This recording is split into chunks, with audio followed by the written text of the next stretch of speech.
morning class. How are you all? I hope you are fine and doing well, study well. Today again we are going to solve remaining questions of exercise 9b, and today we will complete this exercise. Then we will start MCQs. Exercise 9c will not you will be cut that particular exercise. We will not solve questions of that particular exercise. Leave them.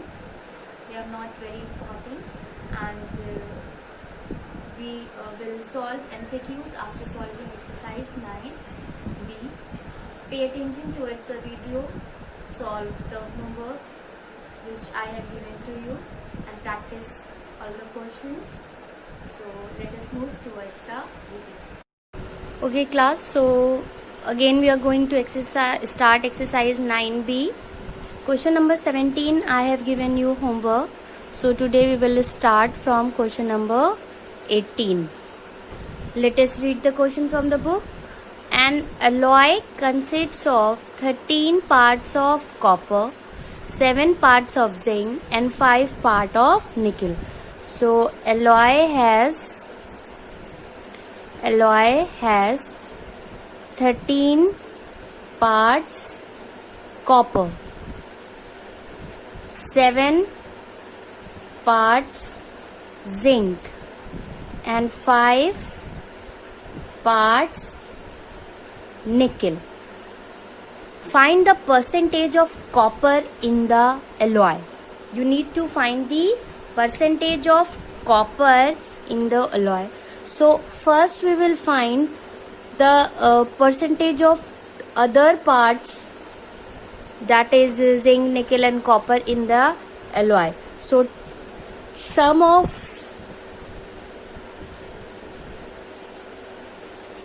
parts in alloy is equal to 13 plus 7 plus 5.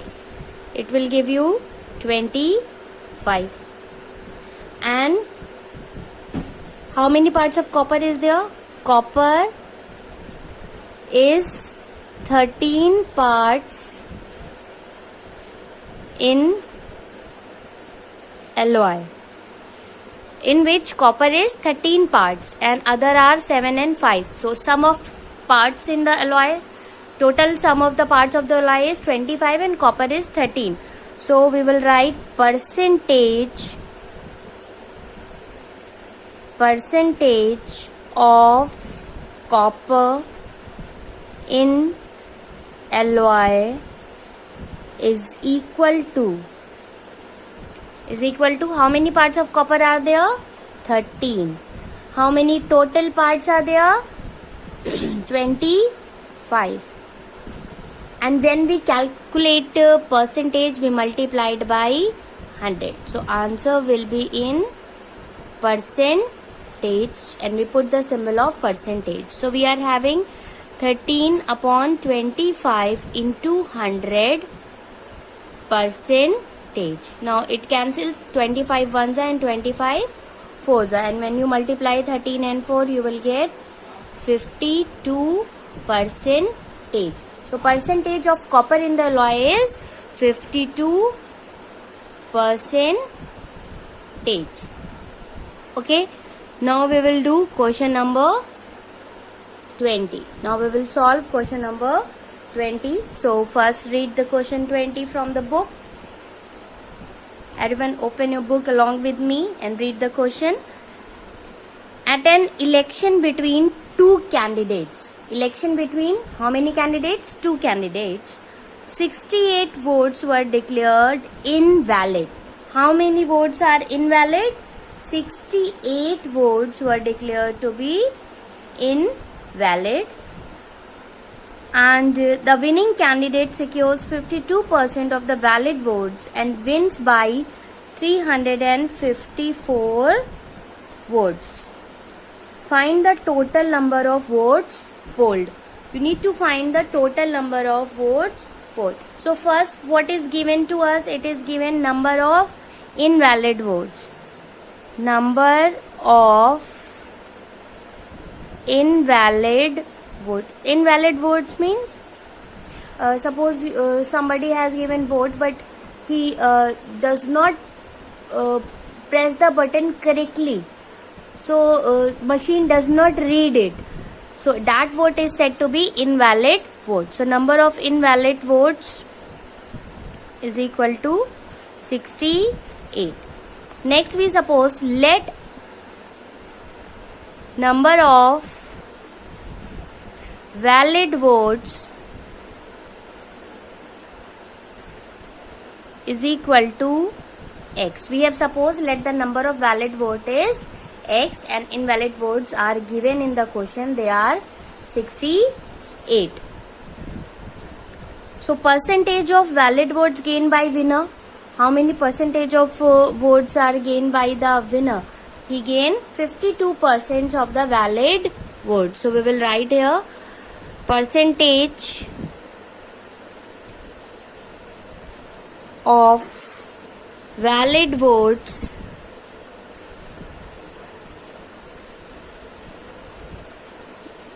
gained by winner. Winner gets 52% of valid vote. It is given in the question. So percentage of valid votes gained by winner is 52%. So what will be the percentage of votes gained by defeater or loser? What will be? Percentage of valid votes gained by loser. 100 minus 52 percentage means 52% winner gets, so remaining will loser get. So loser get 48% of the valid votes. And in question it is given difference between their votes is equal to, difference between their vote is equal to 354 votes, because winner gets 52% of valid vote and win by 354. I mean this is the difference between their votes. So first we will count the 52% of x minus 48% of x is equal to 354, because x is the number of valid vote. Then we count 52 upon 100 into x minus 48 upon 100 into x is equal to 354. Okay, then take, it will be 52 upon 100 minus 48 upon 100 and x will be common. Next we will take 100 at LCM. It will be 52 minus 48 is equal to 354. 48 goes from 52, gives you 4 upon 100 into x is equal to 354. Here we have not cancelled. First we will take LCM and then we will cancel. Now it cancels 4 ones and 4 25s. So 1 upon 25 into x is equal to 354, or x is equal to 354 into 25 upon 1. When you multiply you will get 8850.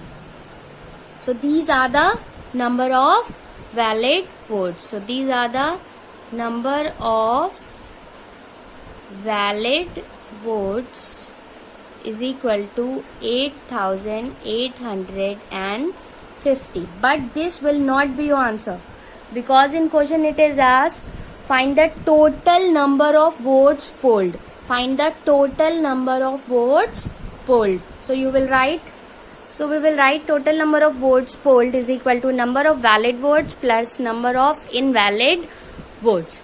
Number of valid votes we have just counted as 8850, and number of invalid vote given in the starting of question 68. When you will add them you will get 8918 votes. So these are the total votes that are polled in an election between two candidates, and this will be your answer. Now we will do question number 21. So let us read the question number 21 from the book. So question number 21 in the book is the salary of Mrs. Sarita is rupees 32,000 per month. So salary is equal to rupees 32,000 per month. 10% of it is deducted by the employer as provident fund. Of the remaining money, means first 10% is deducted for PF, and then whatever the amount is left of the remaining money, she spent 20% on the house rent, 46% on food, 14% on education of children, and 10% on the other expenses. Rest she saves. Fine. How much is credited each month to her provident fund? How much is spent on food? How much is paid as house rent? How much is spent on the education of children? And how much does she save every month? So we will solve all the parts one by one, and for that we need to see the question again and again. So first I have written that salary is 32,000 per month. First is how much is credited each month to her provident fund. So part number 1, we will calculate the amount credited in her provident fund. So we will write amount credited to PF account is equal to, how much percentage is given amount credited? It is given 10% of it is deducted by the employer as provident fund. So amount credited to PF account will be 10% of salary. 10% of salary. So what is the salary? Salary is 32,000. Percent means 10 upon 100 into 32,000. These two zeros go with these two zeros, and your answer will be 3,200 rupees. So amount credited to PF account is rupees 3,200. Okay. Then we will find the remaining salary. Then we will find the remaining amount is equal to 32,000 minus 3,200. After provident fund, her salary becomes, minus this, we will get 28,800. Means now she got in hand 28,800. Her salary is 32,000, but 10% is given to PF account, and after cutting PF, she gets in hand 28,800. Now in 28,800, she is spending these things, whatever is given in the question. So first, whatever is given in the question, this will be your answer of part 1. Then for part 2, it is asked how much is spent on food. So you will write money spent on food will be 46%. It is given she spends 46% on food. So 46% of remaining amount. 46% of remaining amount. 46% mean 46 upon 100, and remaining amount is 28,800. These two zeros goes with these two zeros. When you multiply, you will get 13,248 rupees. So this will be your answer for part 2. Then in third part it is asked money paid as house rent. So in house rent, how much money she paid? See in the question it is given 20% on house rent. So 20% of remaining amount. 20% means 20 upon 100 and remaining amount is 28,800. These two zeros goes with these two zeros, and when you multiply you will get 5,760 rupees is given as house rent, and that will be your answer for part 3. Next, for part 4, how much is spent on the education of children? So money spent on education of children is 14% of remaining amount. 14% means 14 upon 100 into remaining amount is 28,800. Two zeros goes with these two zeros, and when you multiply you will get rupees 4,032. So that will be answer of part 4. Next is part 5. How much does she saves every month? So first you will need, for finding the saving, you will need to find the expense. So total percentage of expense is equal to how much she expends. 20% on house rent, 46% on food, 14% on education, and 10% on others. That you will add all.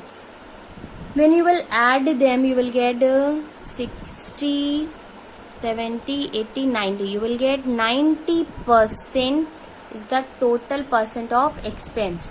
So saving will be 90% is expense. So saving is the 10% of remaining amount. So amount saved is 10% of remaining 28,800. Two zeros goes with these two zeros. So rupees 2880 means 2,880 is saved by her per month. So that is all about exercise 9B. Next we will see, here is next topic is percentage, change in percentage. We will not do this exercise.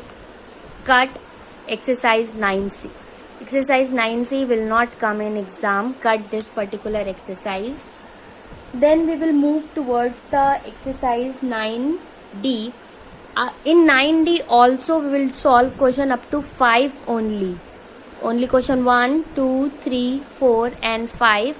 Cut the questions 6, 7, 8 and 9 because they are based on the exercise 9C. So we will not going to solve 6, 7, 8, 9, 10. We will go to solve only 9D.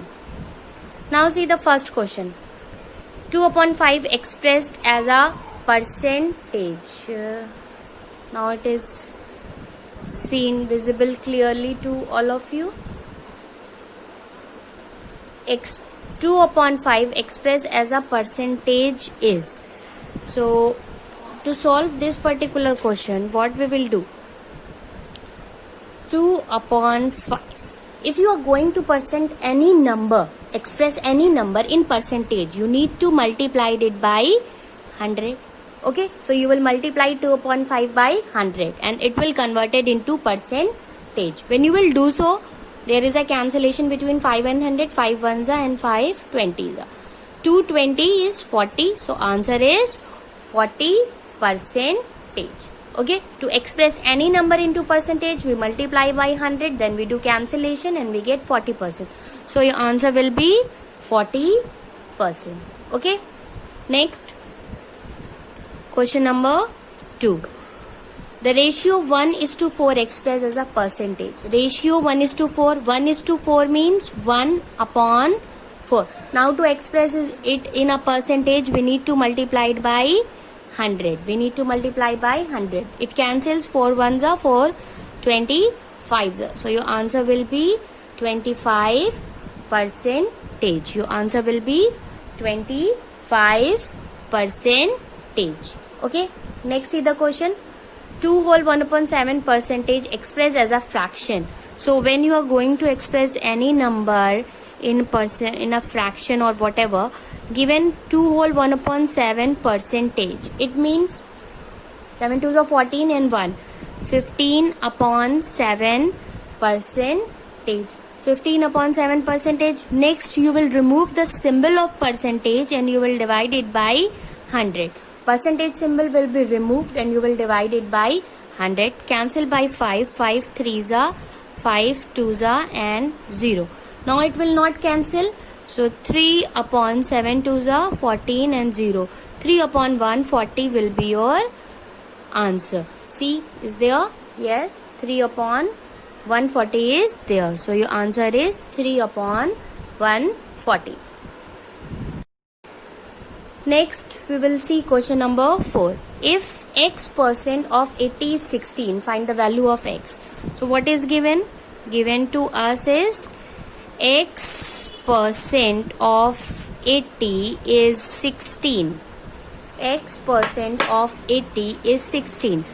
X% means x/100. Of means into 80 is equal to 16. Then we will solve. 0 goes with zeros.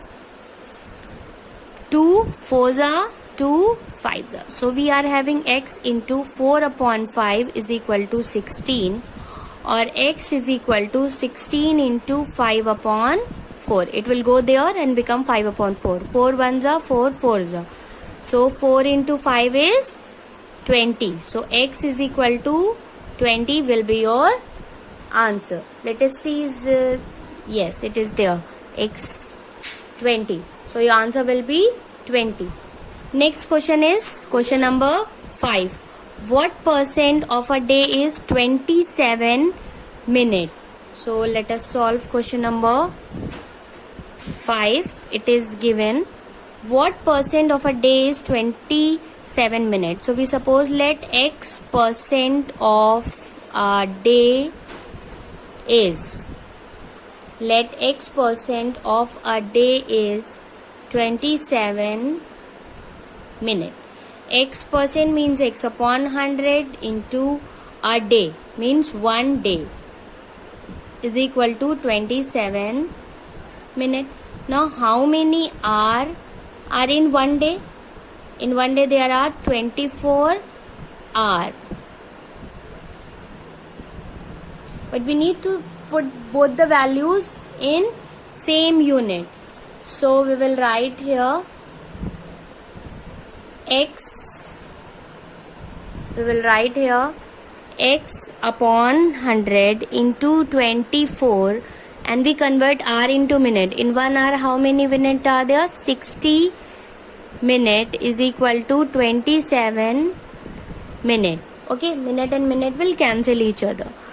And something cancel here. Yes, 0 goes with 0. 2 5s are 2 3s are. Else nothing is cancelled here. So x into 3 into 24/5 is equal to 27. Now we will solve for x. X is equal to 27 into 5 comes in numerator and these two will come in denominator. Okay, now it cancels with 3. It cancels with 3. 3 1s are 3 9s are. Again goes with 3. 3 3s are 3 8s are. So we are having 3 into 5/8 means 15/8. 15/8 means 8 1s are 8 and 7 is left. So 1 whole 7/8 percentage will be your answer. Let us see in book. This option is there. 1 whole 7/8. Yes. So this will be your answer. Okay everyone, so that is all for chapter 9. We have in this way we have completed chapter 9. You will need to cut the exercise 9C. It will not come up to question number 5 and 9D. Rest we have cut because 6, 7 and 8 are exactly based on exercise 9C. But 9 and 10 are not. I think 10 is also.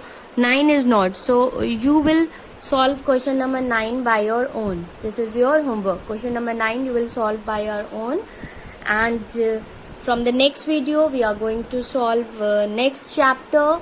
That is all for today. Have a nice day, everyone.